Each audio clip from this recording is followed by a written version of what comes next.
Hey guys, KKRC, doing a quick little video here. Got everything up and running. I got the proper pitch for the gear. That's a Mod 1 pinion down in there. I went with a 15 tooth. This is a 48 tooth spur. I could probably go down on the spur actually. I'm running only 3S. Yes, you like my ghetto zip tie job.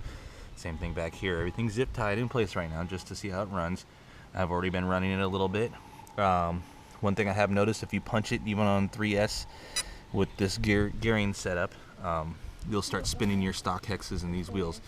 So next is gonna probably pin. I'm gonna drill through the hexes and pin the wheels, and probably also epoxy them. Other than that, this thing's really cool. I think I have my gear mesh pretty much right, but my top shaft is actually wobbly, so I'm probably gonna get a new one of those.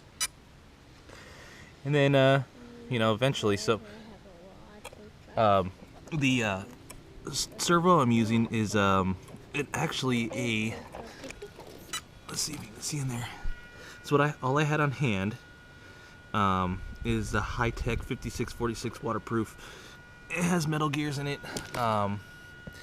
and it's only running at 6 volts right now. And if you can see in there, I'm actually running a Spectrum SRS 4210 with AVC. Basically, it doesn't accept any what do you call it? Digital or analog servos. It says it right in the manual. Do not use with analog servos. So that's why it was heating up the other night, last night, and jittering and stuff like that. So this one's fine. And I might run this on 4S, but I'm also going to play with gearing. I did some speed runs in my street. It's not very fast with this setup, and it doesn't heat up. I got to like a little over 80 degrees, so I'm happy with that. All in all, the way I did the shocks on this, I put them on the innermost hole right there, which actually gave me, for right now, the best performance running this 27.5 weight oil. Let me do a couple little runs here. I'm going to clip you to my hat. Hopefully you guys can see this. I'm hoping I'm angling this right. And do a couple little laps here. Alright. It's kind of chattery, the gearing. So you can see that.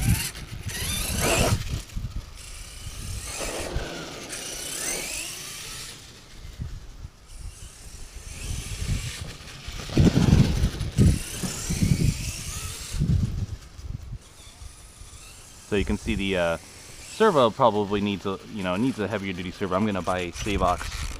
I forget the 2570 or something like that. It's like at 7.4 volts. It's like 444 inch-pounds of torque, or inch-ounces of torque. So anyway, get up, stand up here, and do a couple little. And you can see how it creeps. That's that censored mode. No, I mean the way the gearing is right now, it kind of jitters a little bit, but for the most part, it's all right.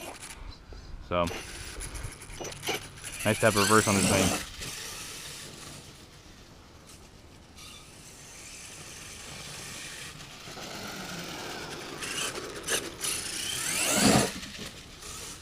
Kind of like the battery in the front, gives it that evened out weight distribution.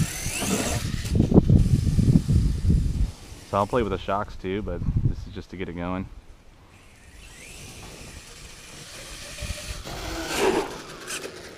Nice.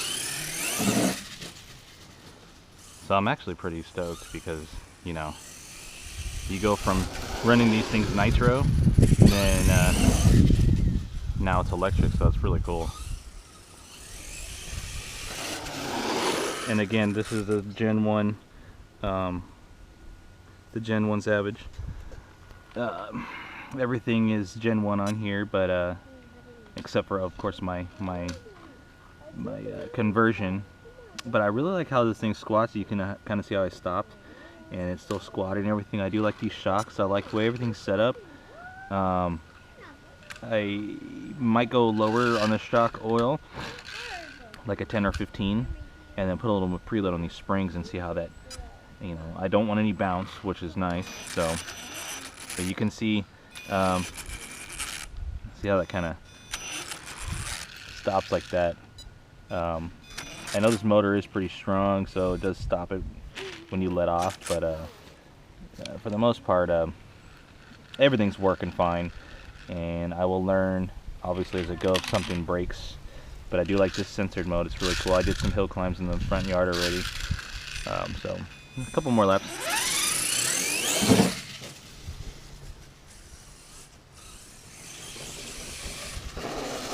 Very torquey. It just lacks the top end on 3S. So let's bring up the rocks, and we'll come back down on this. Is be full throttle. So you can see it's quick, but it could be faster. I want it faster. So just me doing this right here, stomping on the brakes, stuff like that. I probably spun those hexes inside those stock wheels, which is fine, whatever. But you know, it is what it is. Let me go over here. You can see I kind of have this servo also kind of ghetto rigged in there, so it's not getting full throw one way. My center's off, but let's crawl up this log, see what it does. I try to go slow as I can. So I like that. I like how it goes slow like that. It's pretty cool.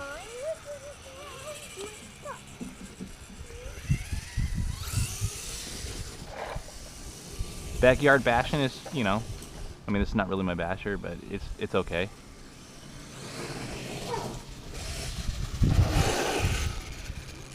And I haven't turned AVC on this thing. I don't know if the AVC works correctly, because I did have to reverse the servo. So let me see. Let me turn this AVC up. And it should, if I turn it left, it looks like it's working. See? So AVC does work. Let me try it out.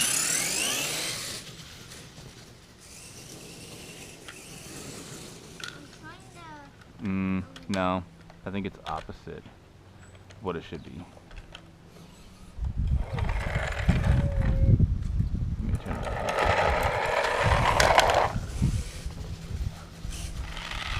It's a little odd, so I'm not going to run AVC. This thing is fine without AVC. It's just because I had an AVC receiver. I might disable it completely, but yeah, we'll see. But you see, this thing's only at 6 volts, and I think it's only rated at 6 volts, like 130 something inch ounces. If you go 7.4, it's up there in the 160s, I think. But just for what I'm doing right here, it's fine. Run over my son. I got a bunch of trash back here. Don't mind my ghetto backyard right now. So I'm having fun with it. It's just all in the, you know, early stages of testing and stuff like that. So let me know what you guys think about it. And once I get everything buttoned down, and I make a custom bracket right here for my ESC, and see, I can run this. I mean, it's the front of it's cold, you know, and I'm not really running it hard right now, but you know, it's not even getting close to warm. To get more speed, usually what you do is you go up on your pinion. So I could go like a 16, 17, but as you can see, I don't know if you guys can see this right here, but there is no more room for me to go. Next step, lower spur. So I'm gonna go the Robinson 44 or 43 tooth spur, heavy duty clutch. I'm gonna get a new top shaft, and I'm gonna get a heavy duty spring as well. And then probably keep the same pinion. It'll bring me this way more, and then it'll give me a little more wiggle room. But if I go down about, you know, four teeth or more on the spur, it's going to give me that top end speed, and I can run just one battery up here. And I'm probably going to make something custom right here. I'm actually digging the battery up here better than I would like them on the sides.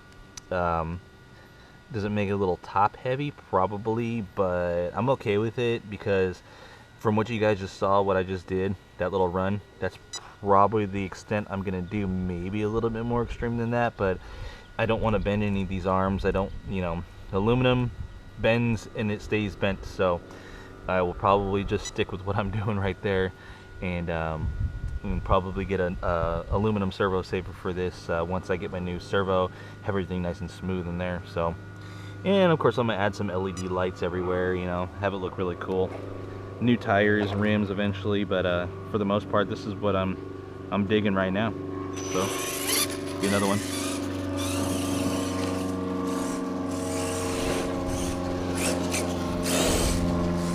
it's got plenty of torque, way too much torque. This is probably an overkill motor for this truck.